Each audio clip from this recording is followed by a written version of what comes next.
Good good day. Meer have been one of the good day, guys. Meer have been one of the best progressive rock. Have one of the best progressive rock albums of 2021 for sure. Definitely. Playing House is their latest album, and it was released on January 29th of this year on Charisma Records. Meer is from Hamar, Norway. I hope I said that right. Close enough. Is that right? Yeah. All right. So, welcome, members of Meer, to our Progressive Rock Central.com interview. Thank you for taking time out of your busy day to answer some questions and share some time with us. Thank you for having us. Definitely. And it's Evan on guitar. Raise your hand. And Matt's on drums. Of course, he's the other one. All right. So, first off, tell us a little bit about the origin of the name Meer. I've always enjoyed the stories of serendipity, which the surround members when they create the names of their band. Great name. Tell us how it came about. Yeah, it's just like a long series of coincidences, I think. We started out as Ted Glenn Extended way back in 2008, which was a horrible name because it was absolute nonsense and no one seemed to ever be capable of remembering it. So then when we were about to release our debut album in 2016, we realized that, okay, it's now or never. We have to change the name or stick with this forever. And then we thought we wanted something short and maybe something with lots of meanings, not just one meaning. And then somehow the word Meer popped into our heads, which if you write just one E, it's actually the Norwegian word for more, which was where we started, because we're maximalists. We want just more people, more stuff happening. And then we added the other E because that's more, and which also means lake in ocean in Dutch, and lake ocean in German, and Dutch lake in Dutch, and also la mer in French. So it just had lots of possible meanings. So it's not like one is the correct answer. And you do have one of the biggest bands I've ever in Prague. I mean, it's just there's a lot of members, which is great. Yeah, really. I know. But, I know one or two that have more members, but yeah. And you provide a very wide sound and dynamic. So thank you for that, and I'm glad you do have all these members in the band. Thank you. Yeah. So let's get started with discussing your latest album, Playing House. Nice title. What is the concept or idea behind it? To me, it sounds like something that young couples do before they get married. It's kind of a joke over here, but I'm sure that's not what it is, but go ahead. Yeah, it's kind of like about the idea of growing up and discovering that everything is not as clear cut as you might think when you're a child, and maybe the feeling that when you grow up, if you realize that everyone is just trying their best and maybe pretending that they know everything, but no one really knows anything. Yeah. So it's like everyone is just playing house. So that's where the title came from. Like it's from the song "Picking Up the Pieces." Playing house when all the wolves outside are playing house when all the wolves are at our door. Yeah. So it's like also kind of the state of the world right now, where we're just pretending everything is going fine, but everything is actually going to shit. Yeah. Sometimes that's how it is. That's true. Yeah. And go ahead. And it can also reflect us as a band, because if you look at it as musicians, from our perspective, it's like I don't think any one of us in the band wants to grow completely up, because we now are together as a band, and we play with music when we when we interact with each other, and we have a lot of fun with it, and we don't want that feeling of growing up and become adults. I think everyone in the band has that feeling too. Being set in our ways, we don't want to do that. Yeah, That youthful energy where you don't know what's coming around the next corner. yeah, and that Yeah. youth energy, when we can remember early gigs, like when we were the Ted Glenn Extended, the first name of the band. We were like young adults playing and just being completely in the music, and we try that even though we have gotten into our 30s, like remember how it is to be that youngster and just have that passion to just dive into the music completely. And I think we strive to get that feeling when we play with each other. So I've also heard someone jokingly asking if it's that we just have started playing house music, and that is definitely not the case. That was good. Yeah. Well, Picking Up the Pieces has a lot of Kansas influence in it, the band Kansas. Beautiful piano strings.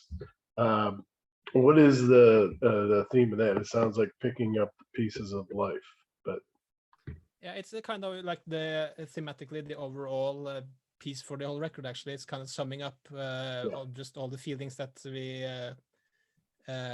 go through throughout the record. So it's not like a concept album per se. It's just kind of thematically linked. Also because Johanna, who writes most of the lyrics, she has kind of her ways and her themes that she naturally tend to go towards. So yeah. So it's kind of like Picking Up the Pieces is more about the state of just the world and people and our feelings, and then all the other songs are more like microcosmos, going closer into just singular feelings. so Picking Up the Pieces is like the oversight, and that's yeah. I think that sums up the yeah. So it's kind of like not musically, but thematically an overture for the album. Like originally, we had this idea for a concept that we want all the songs to be come in pairs. So we have this theme of duality. So we started out the songs Beehive and Honey. I think it's the only songs where we really went through with that concept, and then we just kind of dropped it after a while. But yeah, there's some remnants here and there, so you can hear that some musically, some of the songs are thematically linked. Yeah, and some in points. the refrain of Honey, you can hear the melody in Beehive in some ways, but in another tempo and in another phrasing. Yeah, they are really thematically linked. It's like you have the same scenario viewed from two sides. Actually. well, let's not stop there. To me, Beehive is definitely the best song on the album. It is a stunning work of art.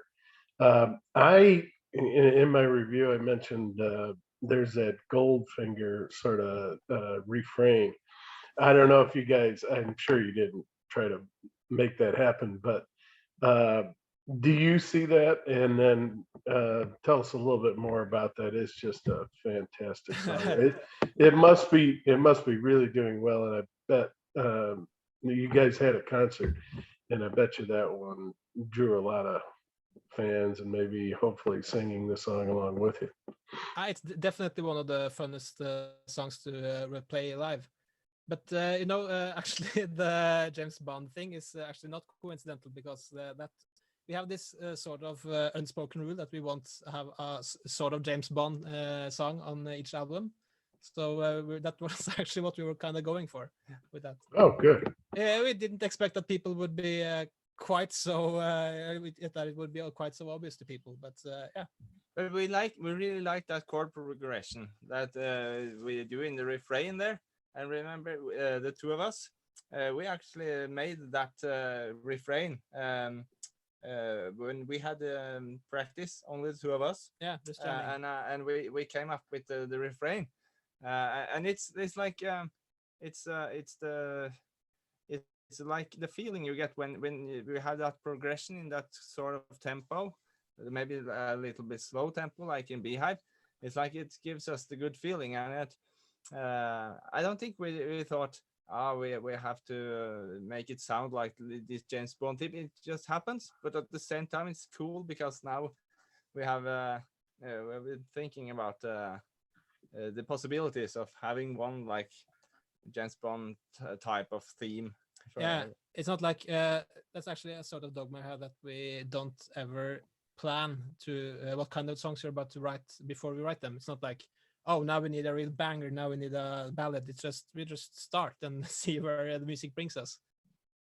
Well, I'll tell you, I've been asking a lot of bands if they would cover "You Only Live Twice." That's my favorite Bond song. So throw that in your list Yeah, of possibilities. I hope actually, you we have have the ladies that could really pull it off. It's a great song. we have actually covered "License to Kill" a couple of times. Yeah. Oh, that's a good one Yeah. too. Definitely. Dun, dun, dun. Yeah. Yeah. All right, and then you follow that with "Anchors Away," sort of an ode to the sea. I mean, Norway's surrounded by ocean out here in Washington. We love the ocean. In fact, we've got a sunny day finally, and we're heading to the ocean after this. But talk a little bit about that. The "Anchors Away" is an excellent song. I mean, they all are, but Actually, the thing is that we always start with the music. I don't think we have ever written the lyrics first. No. So it was. So it's also always a struggle to, when the music is written, you have to find what is the feeling this song is conveying, and that was when Johanna found this how this like maritime chanty like feeling to it, and she wrote some lyrics that isn't well. When you look at them closely, it's very specifically about the ocean, but of course it's always like an image for something else. So it's the feeling of loneliness when you're everyone is just stuck at sea alone. all right. I described "Songs of Us" as a beautiful interpretation of what I think that Fleet Foxes style. First of all, do you know them, and what were your influences, if any, in this song? Actually, when we were working on Songs of Us, it was a long time. The working title was Band of Meer, because we thought that it was kind of Band of Horses inspired. Yeah. So it was named Band of Meer for quite. I think maybe 2 years Yeah, before. yeah.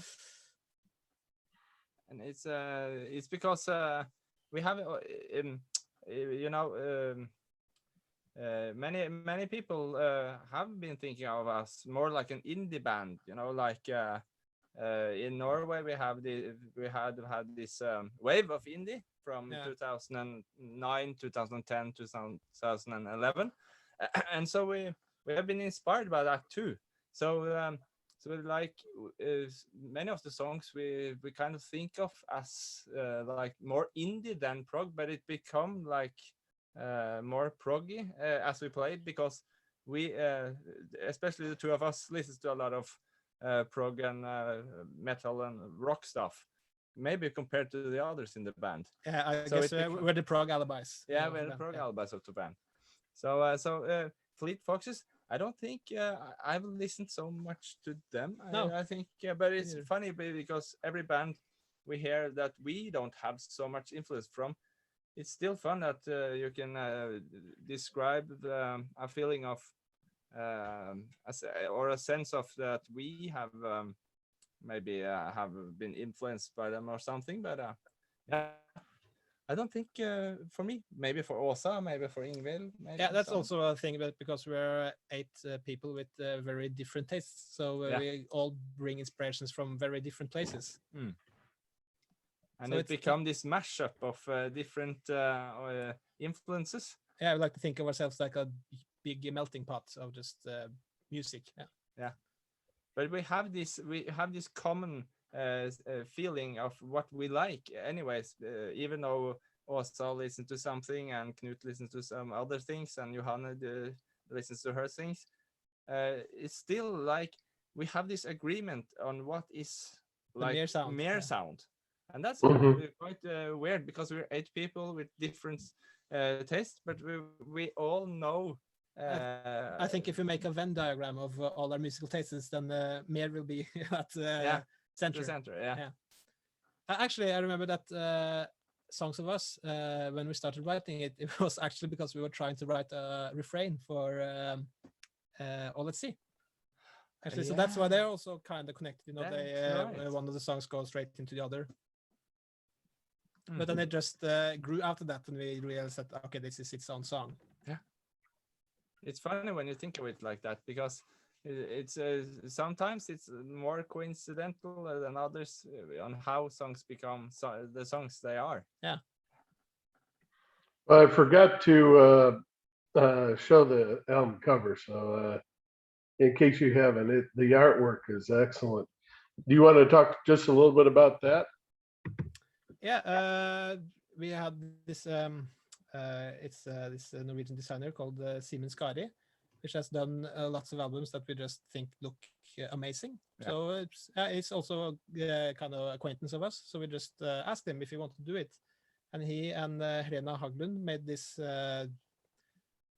amazing cover art. Really, Yeah, I think we so, just gave them yeah. some references to some 70s albums because we wanted, you know, that sort of vintage-looking, painterly feeling, and just the themes of like water and duality. Mm. You know, just about people getting close but not entirely meeting each other at the center. Yeah, and all the and I think they just captured that feeling really well. Mm. I remember receiving an email with the first mock-up early in the morning, and I just opened it, and I don't think I ever have woken up that fast ever. No, and, That and was it's really good. Yeah, and the first time I saw it, I was like, "Whoa, that's really something different than what I had expected." Because what I had seen from him before was like more like Collage. collage stuff and more direct images of things. But this is more abstract, and it's more like a picture of something not quite describable. And I really like it. But the first time I saw it, I was like, "Whoa, that's really something different." Yeah, it kind of has that ending birth thing to it, that little whatever that thing is in the middle, like it's exploding or, you know, going into rebirth, or there's something coming out of it. It's really cool. And Yeah, and really like. I think it's really obvious that he really tried to capture the album and just didn't just phone it in and just do whatever you know, like I would just do my usual stuff and maybe they like it, but it's really apparent that he went all in and trying to convey what the album was doing. Listen to the lyrics, and I sure did all that because it captured us, I think. Yeah, we really did. excellent. One of the songs is "Child." Do both of you have deep memories of being children? And it is really a fascinating song. Talk a little bit about that. Yeah, first of all, I think I'm still a child. So Yeah. There you never go. grow up. Yeah. I think we all are, even if we don't want to admit it. There's a little bit of it. There's a Peter Pan in all of us. Yeah. And hopefully you never lose it. Sorry. Child was never supposed to be a Meer song, I think, because it was actually something Åsa wrote for. She's always writing her own stuff, and I think there might be a record sometime in the future. Yeah. Of Åsa solo, Also violin player. solo, yeah. Then she was just jamming on it on a rehearsal once, and I think Mats was, "What's that? What's that?" Yeah. Because it was really this funny counting on it, and but even though it was like odd time measure, I could still hold that that straight beat on the rim shot on the snare, and it captured us really fast. And that's also a funny thing about working with Meer, because the first time I hear a song, I can play like the way I can hear it in my head, and then we have some opinions, especially from Åsa then, because she had made the riff, and it was like, maybe you can play it more like this energetic, straight, straight energetic thing, but still follow the bass on the bass drum and still make it like odd time without it feeling odd, and that's the cool thing. And that was a song just emerging, like, and it's also a funny thing about the recording of that song, because it was because when we were recording it, Åsa had just had a son, so that's why Knut wrote the lyrics, and he wanted to write like sort of a lullaby to Birk, her son. And then when we were in the studio recording, Åsa was there with this child, and she was going to record the backing vocals, and then she had the child with her in the studio and was actually breastfeeding while recording the. Oh, wow. That's funny. So I think maybe if you're listening really closely, you might hear some baby noises in the background. That's okay. Yeah. All right. Well, Matt's song is probably "You Were a Drum." It's a great song to hear, and he does a great job. Was that your song? Did it inspire you? And you said this thing has to be on the album, or no? I'm kidding. Yeah. Tell us about the evolution of that. Yeah.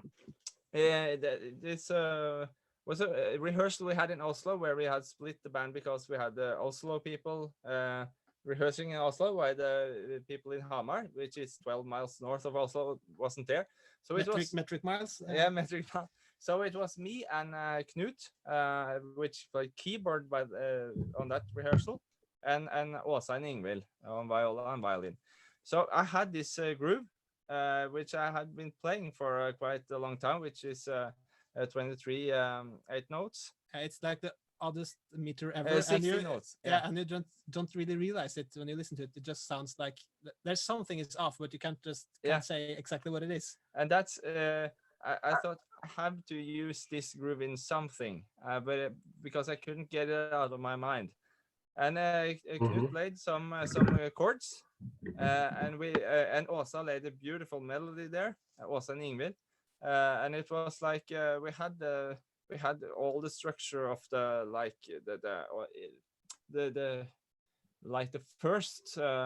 first chord progression was the chord progression we ended up with, and the drum beat just goes. The difficult part of it is maybe in the verse, because then I drop all the ghost notes and stuff, and to make it swing groove when natural. It has that 23/16 thing, that's really hard doing live too. But it was funny to have it on the album, that group, and I'm glad we tried it, because I think those the small things that happens with all the small ideas. It's like Morten, the bass player, when he had this bass, he and Åsa, I think, had this little workshop where they wasn't that on Lay It Down. Yeah, on Lay It Down. We're getting there. Yeah, we're getting there. Yeah, I'm jumping from song to song, but it's because it's more connected, these songs, like the way we work with them. So yeah, basically we try to not make it like this old time song, but in the intro there you can hear it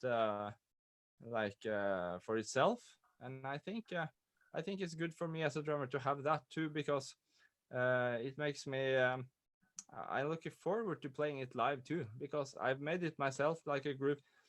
I think many times drummers, they play like you get a riff or a chord progression or something, and you lay drums to it. It was funny to have a song where I have made the drums first, and then we do.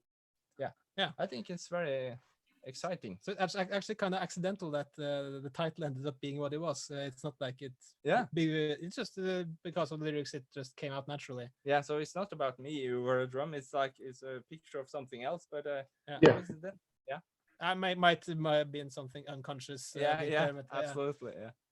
Yeah, it sounded like a metaphor. Yeah. On Honey, you were willing to tackle the concept of sexual abuse. How has the song been received by fans? It's a great song, and you do a good job on it. But Yeah, I think it's one of the more popular songs actually from the album. It's also always a hit when you do it live. So I think it's people resonating with it. I'm not sure if everyone catches the link to Beehive actually. No. yeah, Just seeing the title, it should be kind of obvious, but yeah. Yeah. But you mentioned like sexual abuse and in the lyrics and stuff, and I haven't thought so much about that, but it's very interesting. Now it's because- when you it's also when you look at Honey and Beehive in a broader picture, it's like not to say that we should diversify sexual abuse, but it's like when you look at the story from Beehive, it's it's the man meeting this kind of femme fatale character who's toying with him, but when you see it from her picture, she's the frail one, and he's actually the damaging part. And who's right? We don't know. yeah. It's up for interpretation. That's Definitely. Yeah, definitely. Across the Ocean is my second favorite song on the album. And it's just beautiful. You guys must be dying to get out and tour and do everything else like everyone else is. Oh my, yeah. Talk a little bit about that. I know one of the things I wanted to say is that Europeans travel more than Americans, and so you guys get out and experience, I think, more of the world than we do over here. There's some people that do, but and that's good because you don't lead a sort of sheltered life. You have a more of a world concept, and I thank you for that. But does that have something to do with it as well as obviously the travel? are you listening to that? Can you hear us? Yeah. Well, I guess Across the Ocean is kind of an example of the Knut way of writing songs, because if you look in the album notes, you can see that Johanna writes most lyrics and Knut writes some. And Knut is like, he has this really intuitive way of going with it. So actually, when he started writing Across the Ocean, I think the phrase "across the ocean" was the first thing that came up. Yeah. And from there, he worked out this concept, about longing for something that you can't reach. Yeah, a promised land, and it suited quite well in the pandemic, because we released it in January this year, and we got some messages from people who have listened to it and told us, like, when they heard the song, it's like they feel the longing to get out and to experience, and also longing from away from this situation. And you travel a lot, so you are feeling this as well. Yeah. I've not been touring that much, but I've been traveling. I've been to the US 3 times, 2 times in New York and 1 time in LA, for example, and that's, I really love traveling, and I've been feeling that longing to get out.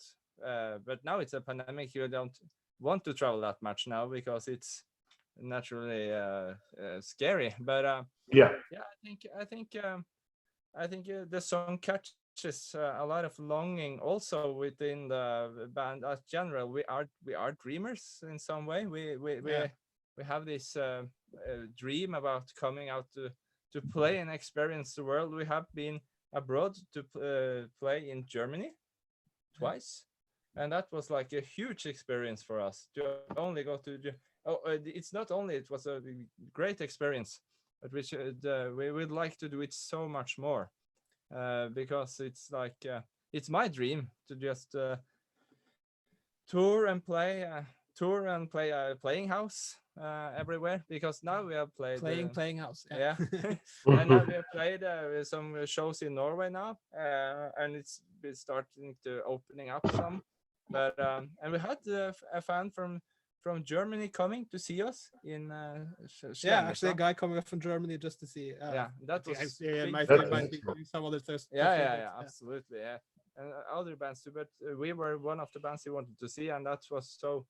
We're so grateful for Yeah, it. and really humbling actually. Really humbling, and it wanted us makes us want to play like with all our hearts and just dive into the music and not thinking about other things while we play. We never do that. I hope so. But to just be present when you play and just be completely absorbed in the music stuff. Yeah. All right. She goes. I have my idea about what that is, but you tell me what you guys are trying to achieve with that song. It's not really very specific. I think it's just kind of this also kind of like we have like you have this femme fatale character just description actually of a kind of character, a characterization of such. Yeah, and is it Knut wrote the lyrics to I She think Goes? think it's a cooperation between them. Yeah, that's a collaboration. corporation. Yeah. She Goes. So I think Knut came up with the chorus, which was actually where the song started, and then Johanne came up with the verses. Yeah. All right. Knut just had this concept of a dragon, and Johanne wanted to maybe not make it too specific about the dragon because that's a little bit too Prague for our Yeah. taste. But that's a really fun song to play live too because it's really slow tempo, and there's really open verses with very little open. stuff happening. Yeah, just the bass and this punctuated vocals. Yeah, and we had some difficulties or discussions on how slow we are willing to play it live because live we tend to speed things up sometimes because it's the energy or something, but this one we should have like really dun, dun, dun, dun, dun, dun, dun, like incredibly laid back. Yeah, incredibly laid back, and it's fun to do that live because it sums up much of the temperature of the song. It's like it's aggressive but laid back at the same time. It's also playful in the verse. It happens a little, and it's really cool when Knut also just takes the highest tone in the end there, where we just pump out all we got. Yeah, and this really actually kind of metalish. Yeah, it is a little heavier. Yeah, it's good. Yeah, it's also recorded on a 7-string on the album actually. So yeah, really cool. Yeah, just flirting with the progressive metal scene. Yeah. Well, where do we go from here? Starts out full of melancholy. Tell us a little bit about the inspiration on that one. Yeah, actually, we recorded it once before. It's on an EP that I think also is available on Spotify and iTunes and everywhere in a completely different arrangement.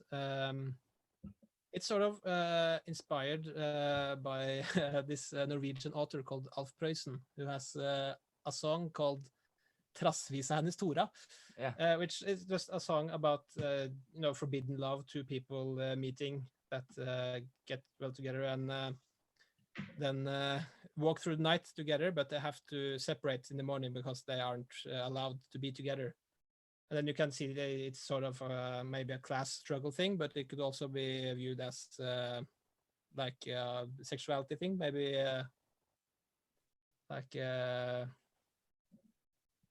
there's been some theories last 10 years that this author might have been homosexual, so that just gives this song just so much more depth because he grew up in Norway in the 20s and 30s where these things were really much forbidden, so and you add that dimension to it, just becomes something completely else. So we just wanted to try to. It's not like we have made a translation, but we have taken the feeling from that song and written a new song that is thematically is very much linked. And then and we had just been. It wasn't really supposed to be on the album, but when we were in the studio, me and Knut was just jamming, on this only baritone guitar and vocal version. Yeah.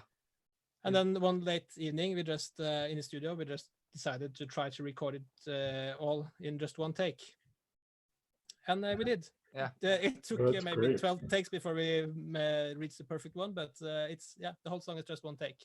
Wow, that is pretty good. Yeah. All right, Lay It Down closes the album really well. I think it leaves everyone on a high note. Talk a little bit about that song and why did you choose it as a closer? You have this like feeling that we always want to end the album on a high note. I Yeah. know too many albums just fizzle out, but we also want to go out with the bang. Yeah, absolutely. Yes.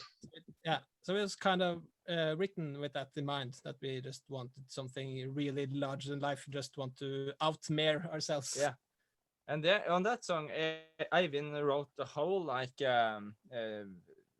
structure on it, like from start to top, and it was really cool because when we played it in studio, it was like we didn't know actually what it was going to be like. Yeah, it in wasn't the really end. finished Yeah, when we it recorded wasn't really finished. So, but we're so glad we can do that things, because I think many times when bands go into recordings and the this sort of everything being completely perfect before you play it in is nice, but I think on that song it's really cool that we did it, because we could just as well have said no, it's not finished, let's wait with it, and then it hadn't been what it has become. Yeah. And when I played it, I should like to hear what I've actually heard in my head when I recorded it, because it was like just this structure, and these parts will sound like completely different now. So that's an inspiring thing with it. I think that the song grows from the first recording too. And I that's think really cool. that's really one of the main benefits of modern music production, that you actually can do these kind of things. Yeah, It also has some cons, that you don't have to decide. It's always good to have to make choices and just do it. Yeah. Because this album took about 2 years to finish, which we couldn't have done in the 70s. But it's got its merits. And that's all these small things coming onto the album as time went by.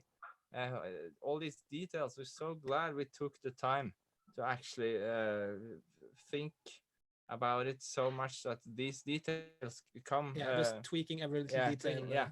Because the details are so important when you listen to songs. Because I think I like the songs when that makes me want to. The 100th times I hear it, I still can. What is happening there?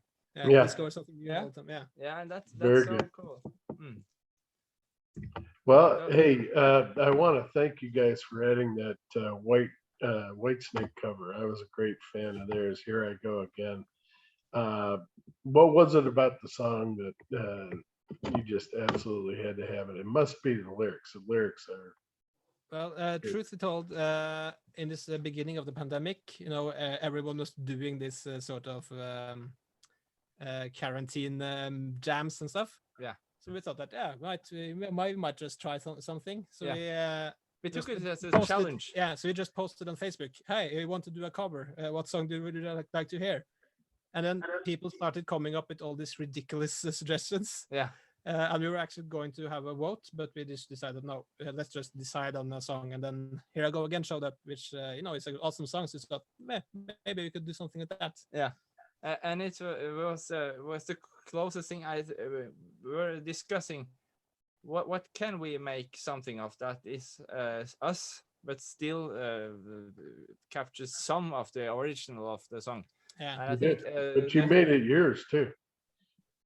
Yeah, and just we wanted to make it our own while also being respectful to the original song. Absolutely. And we play it live now too, and it's funny because the refrain there, it's so powerful to play.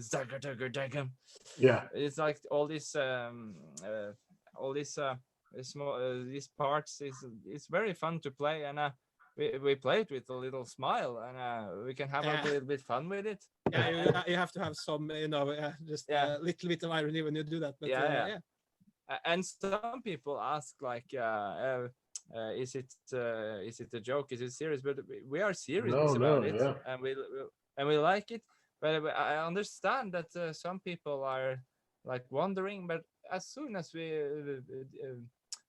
explained like the Corona Jam thing, everyone understands. And I don't think we're going to make so many more like cover songs. I think, but we're We'll going see. to make a priority to make new songs. It's also a that point are- that the band started out doing covers like this, so it's sort of a return to the start for us. Yeah, because the duo Ted Glenn, not extended, but Ted Glenn, Yeah. like Also, when we started doing our first shows that had extended, we also did this kind of Yeah. cover songs. so we started out as a cover band. That's funny. Yeah, but doesn't all I, band do? I think everyone all does bands- in a way. Yeah. Yeah. You have to get inspiration from some things, and I think it's a good way to start as a cover band because you can find out together what you like and what your preferences are, and maybe it was essential for us. Absolutely.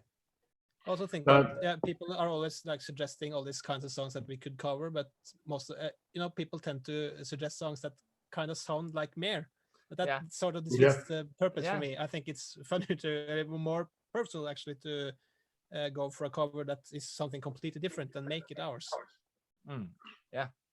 Well, do you guys plan on touring, playing house? And if you do, any chance of coming to the States, the United States? We're absolutely working on it. It's too early to say anything right now, but we're definitely coming to the States sometime in the future. Yeah, absolutely. Oh, We great. would love to come to the States. We're going to Wales. That's the first abroad tour we're having, and we're trying to make some more shows in England too. I think in this Easter of 2022. And then we just have to see what happens. It's also difficult because everything is like fully booked out of until the end of next year because everything has just been moved over from earlier years. Mm. So Yeah. I think So it's a lag. So while we're saying that okay, everyone's been vaccinated and we're starting to see the end of this, I think we might have to wait quite a while longer before everything is back to normal. Well, hopefully you make Seattle a stop. There's a great Norwegian culture up here, and you guys would be well received, I'm sure. We'll do our very Yeah, best that to would be come awesome. there. Yeah. And speaking of that, Norwegian bands seem to work well together. Describe your relationship with Wobbler. I talked with some of the people over at Wobbler, and they love you guys too. So just, and I'm sure you work with other bands, but go ahead. Yeah, with Wobbler, also our violin player is playing a lot of shows with them. So I guess Yeah. that's the closest relation we have. She's been touring with them in Italy too, I think. Yeah. Or some other shows around So- Europe. Yeah, so they've been really lovely and have lended us their rehearsal space Yeah. sometimes when they have been rehearsing in Oslo. So that's Mm. really great.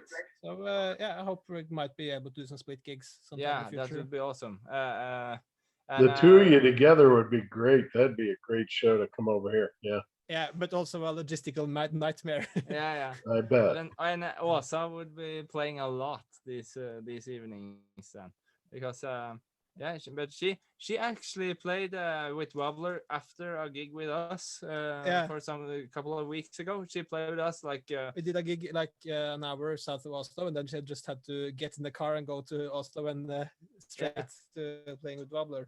So I think it was like maybe 1.5 hours between the concerts. But it's so tight. nice that Norway has such diverse prog scene now, and it's very funny because Wobbler was one of the bands when I was in high school and stuff. I really looked up to them, and I do still.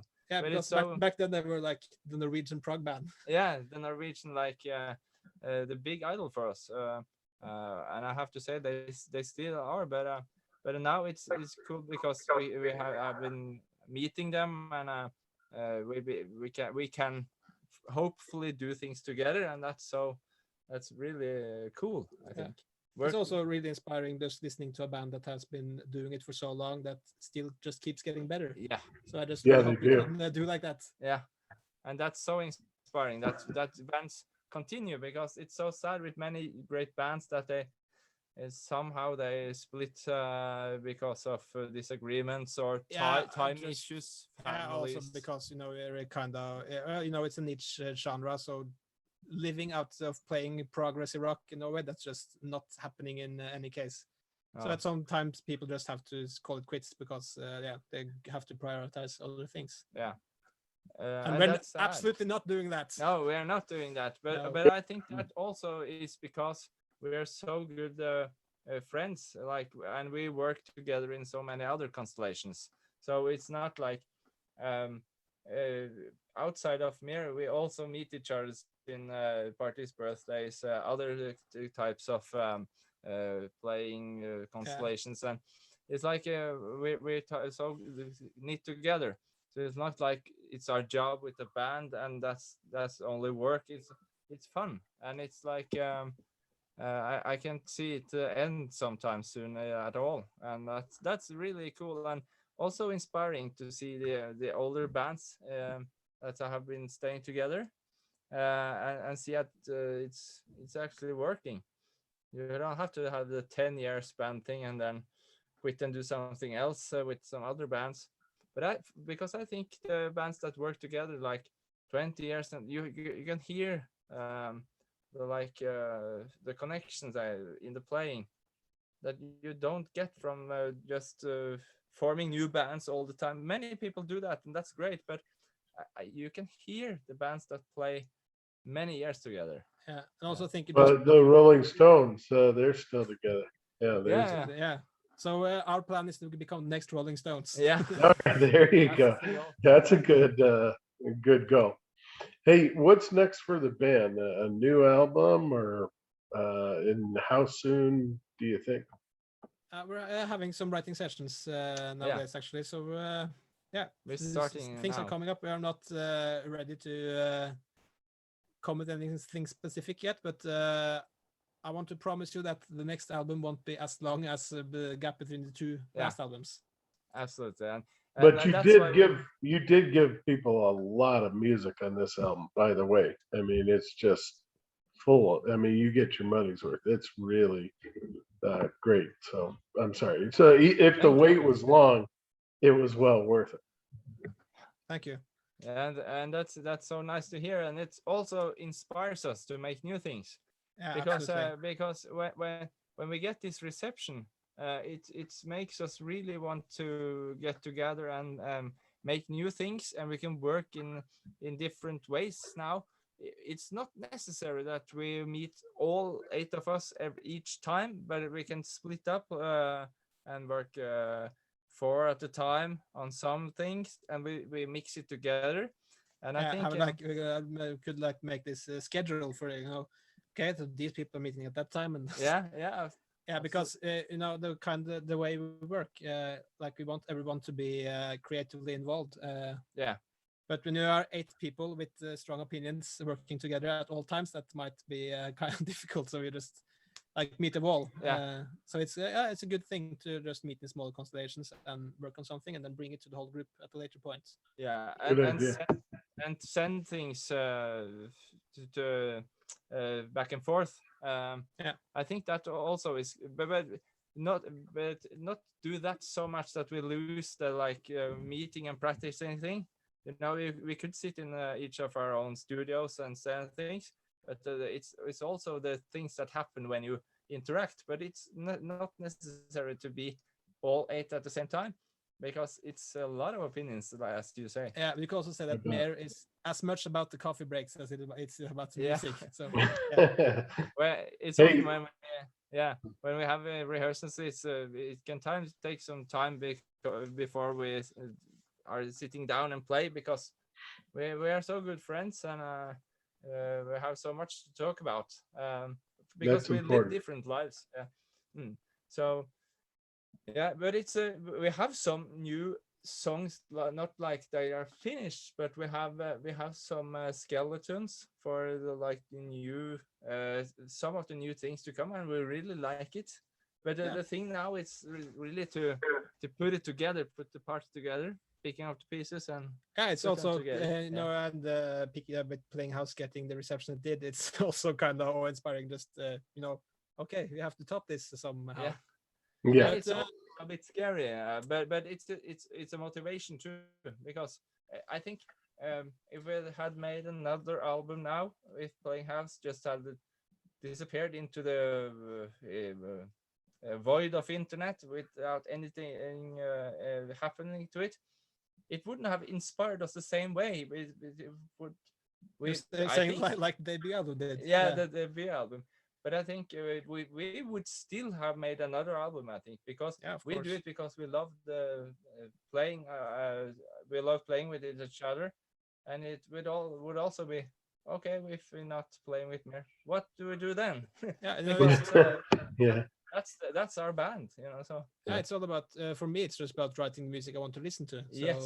Yeah. absolutely. So I So would- no matter how it would have could have ended up with Playhouse, we would have kept on going. I think. yeah, but I'm not worried about next album because I know maybe 15 things I could have done the better on playing house. Yeah. Not going to say what, but yeah. So we learn things all the way, and Sure. that's some things we do live too. It's many of the drum parts from playing house I do a little bit different live, and if I were to play in the studio again now, maybe I would do something different. So, but Yeah, that's it's also that's about cool keeping the part. music alive. Yeah. Just can't, even though the album is finished and you released, you can't stagnate. Because when you get up on stage and play the same song for the thousandth time, you know, you have to have, you just have to have some kind of, you know, that spontaneous energy. Yeah. So we All try right. to leave room for stuff like that. Mm, All right. absolutely. Final question. Is there anything I did not ask you that you'd like to talk about that maybe we didn't bring up? We've been That's, touching always a lot of yeah. always the hardest question to get. Yeah, we've been touching a lot of topics. Maybe one thing we haven't discussed so much is yeah, we were into it, but it was like my musical references and your musical references. But to just say again that we are not like prog. Every one of us is not like we listen to prog, and that's like a cool thing. But me, I listen to quite a lot of amount of prog. I think prog is my favorite genre. Maybe yours too, prog or metal. I don't know anything about what my favorite genre is anymore. No, it changes so much. Yeah.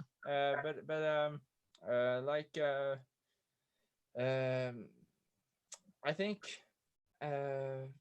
talking about genre, it's interesting because like you say, you don't know anymore, and I say that's the funny part about Meer. I have become a prog band because we started out as not more of one, jazz band, actually, yeah, more a jazz band. We started as like this more acoustic. yeah, 8 years ago, people who saw us live were like, yeah, they're like young, not jazz, maybe a pop jazz band or something. Yeah, we even had a saxophone player on some of the live concerts. Yeah. But I came up with I started listening to Dream Theater in 7th grade. I were like, and then was Rush, and then it was Tool, and then it was all these other things, Meshuggah. And you had some of the same like start of it. Yeah. But you have like some of the other people in the band haven't got that relationships to prog, but they have been drawn into it, and I think they really like it. Yeah, it's really But- funny to see them gradually opening up for it, because I think some of them were quite skeptical in the beginning. Yeah. Actually. And I think that's the funny part, because I think if we all have been like 10 years ago when we started with saying we are this prog band, maybe it would be something completely different. Yeah, I think so. So, Yeah. so No, it's also it's like it's been a natural process where it just evolves. So who knows? Maybe it's sometime in the future will be something completely different. Yeah. I think we have to, because the moment we start, making rules and say no, we can't do this, then I don't think we'll be Meer anymore. yeah, and that's also been the scary part now. I've been thinking about that, if we want everything to sound like as playing house in a way, because that was a record we made like it was so good. We think ourselves compared to the first, which is also good. which is also good, but Have some things that we might yeah, should have but left it's out. so But much yeah. of it this sound, but it's scary to try to copy yourself, and that's something we discover on the rehearsals. We immediately we start to jam. It's like jam sessions, Yeah. and we figure out like, yeah, this is us, and it's prog and it's a little bit jazz. It's a little bit of everything. Yeah. I try to be Excellent. like, okay, we start jamming and we might ask the question, okay, what is this? Is this us? I don't know. Is it good? Yeah. Okay, go for Yeah. it. Absolutely. Well, hey guys, thank you very much for taking some time out to talk about your album, Playing House with Progressive Rock Central. Good luck to all of you in all of your pursuits. I look forward to your follow-up albums. I'm a fan now, and thank you for this wonderful album and introduction. And you guys take care. Have a wonderful rest of the weekend. Really, thank you for taking time out to speak with us. I know you guys are Thank you busy. so much for All right, I'm gonna- having us. It was all right, really I'm gonna- nice talking to you.